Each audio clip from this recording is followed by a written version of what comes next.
If he wants to make some money, Floyd want to make some money. If he wants to make some money, he could fight your guy Jake Paul. No, with him too, but he could fight the one guy, not Manny Pacquiao. Manny won't fight him again. But I'm talking Canelo? About not Canelo, Crawford. Oh, Terrence Crawford. You can't force Usyk to fight anybody. You can't force anyone to fight anybody. You know, the will has to be on Usyk's side. You miss, and because his range control is so good, he's in. His nickname's the cat. He's in like a cat, and he is so accurate with what he's doing. He makes you miss, he makes you pay. That's the art of the sweet science. It is the art of getting hit. According to Mike Tyson, if Floyd Mayweather and Oleksandr Usyk ever faced off, Usyk would demolish him. Tyson clarified in an interview with Shaq on his show that Floyd earns heavyweight money without ever having to deal with actual heavyweight challenges. Floyd will always go back to boxing for the money, not for difficult fights, he continued. Tyson claims that if Floyd makes a comeback, he will pick his opponents carefully, avoiding anyone as dangerous as Usyk. I'm going with heavyweight. Right. Yes. Yeah, Floyd feels like in a different category completely. He made heavyweight money, but I'm talking about the heavyweight sluggers. Yes.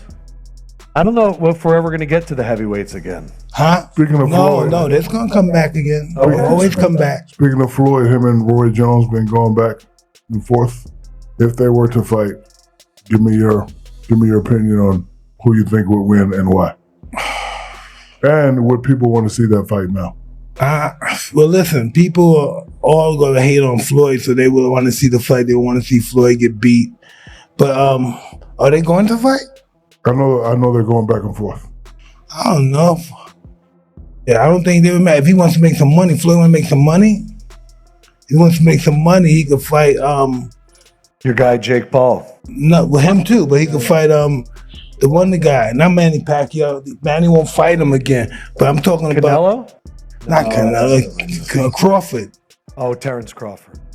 Nothing more is required to confirm Oleksandr Usyk's greatness at this stage of his career. Usyk has earned the right to leave the sport on his own terms because he has an Olympic gold medal and a history of defeating the greatest, including Anthony Joshua twice.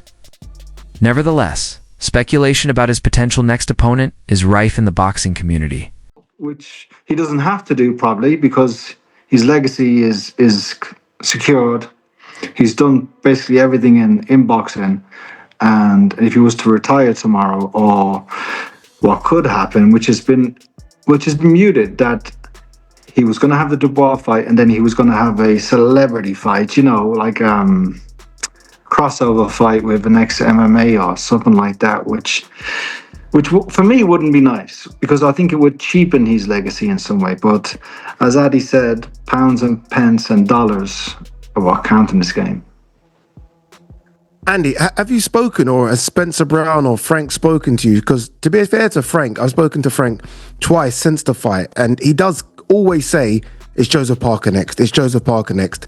And he says it with a bit of force as well, as though he's promised you guys that you will be next in line. Has there been a conversation with Frank as to what happens with Joseph? Because I almost feel sorry for Joseph now. It's got to the stage where every time I see Joseph, I'm like, okay, look, when are you going to fight? When are you going to fight? And he has this face of, I don't know. And it's upsetting for me as well just to see him on the sidelines. Yeah, it's very frustrating for him and for us as a team. But I had a brief conversation with Frank Warren as we were walking back from the ring.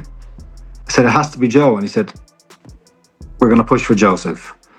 And Spencer Brown, he said, we're going to push for Joseph. David Higgins, we're going to push for Joseph. But you can't force Usyk to fight anybody. You can't force anyone to fight anybody. The will has to be on Usyk's side. One potential candidate under discussion is Joseph Parker.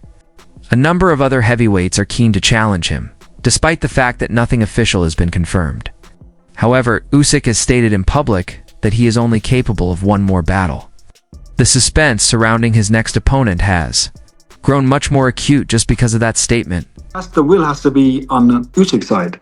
The will for Joe is there. He'd fight anybody, and as he's shown. But the will has to be, and the want has to be on Usyk's team. Put your fighter hat on for me if you can, Andy. Again, I mean, I saw. It's funny because the video of Dubois getting knocked out, there's you and Joe in the background, and I can see both of your reactions. When you're watching that, I mean, again, you've seen some of the best heavyweights in the world. You've been in camp with some of the best heavyweights in the world. When you're watching that, are you watching it like myself and thinking, okay, this is an all-time great you're seeing? First and foremost, I watched it as a fan and I enjoyed the fight. And I thought Dubois started really well. But there's something about Usyk, isn't it? And just this change after round 1, round 2, Dubois was having some success, landing right hands. Usyk has never shied away from difficulties or put off talks. In addition to his expertise, he is respected for his readiness to engage in combat at any time. Usyk keeps things straightforward, in contrast to other boxers who frequently engage in lengthy debates, media attention, and promotional holdups. He starts working without games as soon as he consents to a fight. He is one of the most well-known figures in boxing because of his reputation as a tough fighter who never backs down from a challenge. Both promoters and spectators adore him for this. The one thing I would say that we have to appreciate from Usyk is how he's so willingly down to fight anybody, right? Typically in boxing, you look at how boxing is structured. You have the Ali Act where a fighter could be like, nah, I don't want to fight him. Okay, we're going to strip you of your belt since you don't want to, defend that belt, right? How long does it take us to get a Gervonta Davis to fight, maybe a Devin Haney, or a Ryan Garcia fighting somebody else, right? It takes fucking forever. But now when it comes to Usyk, Usyk, he's a champion. Okay, your next title, person you have to defend against is Dubois. Perfect. Send me the contract. I will be ready. Yeah. You don't get that nowadays in boxing. You don't fucking get that. But when he fights, that's one thing I love about him. Mm-hmm. Just beating Daniel Dubois in a rematch, the younger guy, and he's made it look easier against him and schooled him and destroyed him. That is the pinnacle of skill in boxing. That's the pinnacle of the fucking sport. Usyk's rise through boxing's ranks is no accident. Becoming a 3-time undisputed champion across multiple divisions speaks to more than just talent. It reflects a fighter who has evolved with purpose. His transition from cruiserweight to heavyweight wasn't merely about adding size. It was about sharpening his craft to outmaneuver larger, stronger opponents.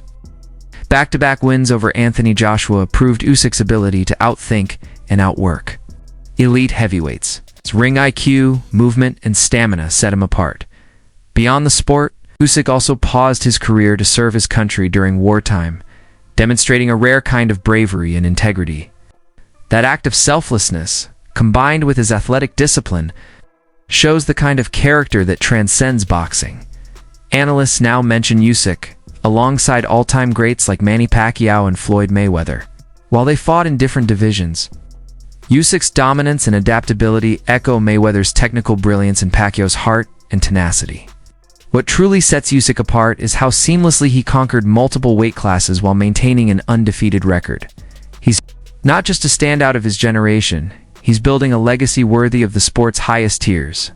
Usyk represents a rare blend of skill, courage, and unwavering purpose. How high is Oleksandr Usyk all-time on the GOAT list? I've seen a lot of debate that he's top 5 already, top 10, shouldn't be in the top 10 yet. So here's my thoughts on it. I think you can put him anywhere from like number 4 to number 10 all time, but he should definitely be in everyone's top 10. 2-division undisputed champion at cruiserweight and heavyweight, and he probably has the 2 best undisputed runs of the 4-belt era. At cruiserweight, he beat everyone in enemy territory: Glowacki in Poland, Briedis in Latvia, Gassiv in Russia, Bellew in the UK. At heavyweight, he beat all the Brits, mostly on enemy territory twice. Joshua twice, Fury twice, Dubois twice. Of that post-Mayweather Pacquiao era, I think he's definitely the greatest. Now, I have Usyk number 8. For reference, I have Floyd 1, Manny 2, Ali 3, Robinson 4, Duran 5, Leonard 6, Roy Jones 7, and then Usyk at 8. I know there's a whole debate right now about Usyk and Ali. Of course, Usyk's more skilled than Ali, but I think Ali's resume is greater, which is why I have him higher. But I'm curious to know how high people have Usyk now all time, without recency bias. Making wise choices both inside and outside the ring has been the cornerstone of Floyd Mayweather's career. According to analysts, Floyd will accept a bout if it offers him a lot of money and little danger. He has a reputation for being extremely calculating and constantly researching his opponents. He picks his opponents wisely, making sure they complement his plan to maintain his perfect record. Floyd has made enormous sums of money with this strategy, but it also makes it obvious that he is unlikely to engage in a fight when the risk is greater than the potential gain. Floyd might come back if he has control over the terms and money on the table, but only after carefully selecting his opponents. Yeah, you're fighting the best fighter in the world. Yeah. And you're figuring out a strategy of not how do I win, but how do I last? Yeah, and that was the strategy. I had a good idea that I wasn't going to be able to knock him out. No, but that's not the goal with a guy like that. No, but Floyd is the most precise and Floyd doesn't care who watches, who likes. It doesn't matter. Right. Floyd only cares about the points. Yeah. If the fight is entertaining, for him, it's just a strategy. Yeah. So he's kind of like the beast of fighting. Beast is like, how do I get the algorithm and the numbers? 100%. That's how Floyd is. Do you think he's the great? You think he's the greatest? One of the greatest Every ever? great fighter in the world says technically there's nobody better. Yeah. Floyd Mayweather's defensive prowess has been frequently lauded by Joe Rogan. He described how Floyd can remain untouchable even when he is directly in front of an opponent during one of his talks. He doesn't have to make a lot of movements or use fancy punches. He is almost tough to hit cleanly because of his timing, shoulder rolls, and delicate motions. This combat style irritates opponents and makes them make blunders. Even when Floyd appears to be doing nothing, Rogan pointed out that he is consciously regulating the fight's cadence. His defense is psychological as much as physical. The brilliance of Usyk's footwork is evident. It's all like slight slips away, and it's slight motions, which is all you need to get away from a punch, right? You don't want to move too far. You're wasting a lot of energy, and you can't counterattack.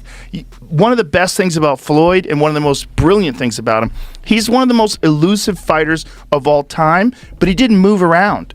He stood right in front of you, and you couldn't fucking hit him. That's true mastery of space and true mastery of technique. In my opinion, he's the best boxer that's ever lived.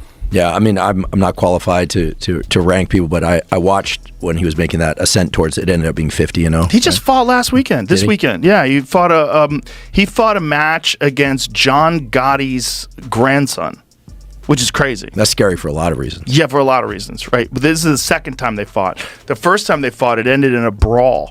Like a bunch of people jumped in the ring. It was crazy because they stopped the fight because they were talking too much shit to each other and holding on to each other too much. So the referee stopped the fight for whatever reason, I don't know. And in this fight was even crazy too because the first referee was terrible, and the referee said Floyd Mayweather hit him behind the head.